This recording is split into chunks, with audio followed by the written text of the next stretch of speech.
Et du coup, vous avez une proportion des gens qui passent en réanimation qui est 2 fois plus faible à Marseille qu'à Paris, et une mortalité qui est 2 fois plus faible à Marseille qu'à Paris parmi les cas diagnostiqués, hospitalisés, qui sont les chiffres que vous avez ici.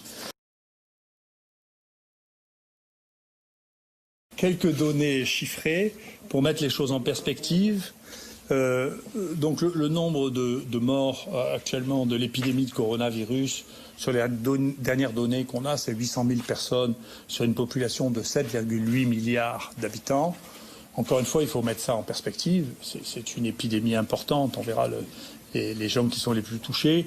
Enfin, la grippe espagnole, pour une population de 1,9 milliard, c'est 50 millions de morts. Et presque que des jeunes. C'était l'armée, hein, c'est presque des jeunes. La grippe asiatique en 57, c'était entre 1,1 et 2 millions pour une population de 2,9 milliards. La grippe de Hong Kong de 68, c'était 1 million de morts pour une population de 3,6 milliards. Et la dernière année pour laquelle on a des données, les infections respiratoires basses ont tué dans le monde 2,5 millions de personnes. Donc on est face à un problème, mais pas un problème qui dépasse ou qui rattrape les choses que l'on a déjà vues dans le passé et que l'on a gérées dans le passé alors que nos moyens étaient inférieurs. Ici, à l'assistance publique, donc j'espérais qu'on arrive, je crois que quand on aura rentré les résultats en retard, on sera arrivé aujourd'hui à avoir fait 200 000 tests à l'IHU pour 86 000 personnes. 6 800 personnes étaient positives, donc vous voyez, en moyenne, le pourcentage de positifs est de 8%, et il y a eu ici 169 décès, donc 2,4% de la population qui a été testée.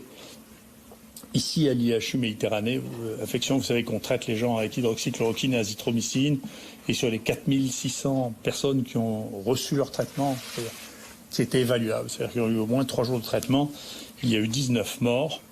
Le dernier était hier d'ailleurs, ce qui veut dire qu'on a une mortalité de 0,45% sur cette maladie traitée ici. Et récemment, on a eu l'occasion de traiter les gens dans les EHPAD, là aussi. La mortalité nationale dans les EHPAD, c'est de 27%.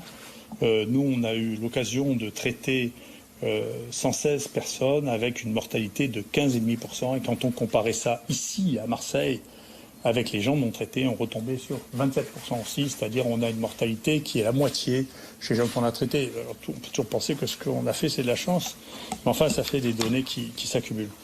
Si on regarde maintenant ce qui se passe et ce qui nous occupe maintenant, c'est-à-dire ce que nous on appelle le deuxième acte, c'est-à-dire cette réaugmentation à partir de juillet, on voit que depuis le 15 juin, on a l'impression que le 15 juin, les choses étaient en train de s'arrêter, pratiquement plus de morts en France. Il y a toujours un petit peu, parce qu'il y a un délai entre la mortalité et le diagnostic, un délai d'1 mois à peu près. Donc depuis, on a testé 56 000, on a fait 56 000 tests. Ça a augmenté. L'ARS et l'assistance publique nous demandaient d'augmenter nos capacités. Hier, on a effectivement culminé à ce qu'on nous demandait, ce à quoi on nous demandait d'arriver, c'est-à-dire 3 000 tests hier. Ça nécessite de l'imagination, une réorganisation permanente. Mais heureusement, avec l'assistance publique, monsieur le directeur général, avec monsieur Pinzelli, on a les ressources qui arrivent au fur et à mesure. C'est un peu compliqué parce que c'est l'été, donc de recruter des gens supplémentaires. Actuellement, c'est pas la meilleure saison. C'est un peu compliqué de demander aux gens. On a moins de personnel en général et les recruter maintenant est un peu compliqué, mais pour l'instant, on arrive à le faire. Et le nombre de tests que l'on fait augmente de façon considérable, puisque beaucoup de laboratoires n'arrivent pas à le faire, y compris des laboratoires privés, y compris Alphabio, que notre ministre ira voir cet après-midi, y compris Briançon, Gap. Donc on teste beaucoup de prélèvements extérieurs. Donc tous les patients qu'on traite ici, qu'on a ici, ne sont pas nécessairement des gens qui venaient de Marseille. Au début, en juillet, on avait à peu près 60% de gens qui venaient de l'extérieur. En particulier, il y a beaucoup de gens qui venaient du sud en bateau. On a eu une petite épidémie d'un nouveau variant qui est arrivé par bateau, qui a touché 50 personnes.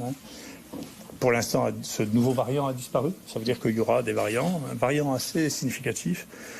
Et puis là, le nombre de décès que l'on a actualisé aujourd'hui sur les 1800 personnes qui ont été testées, c'est 7 décès.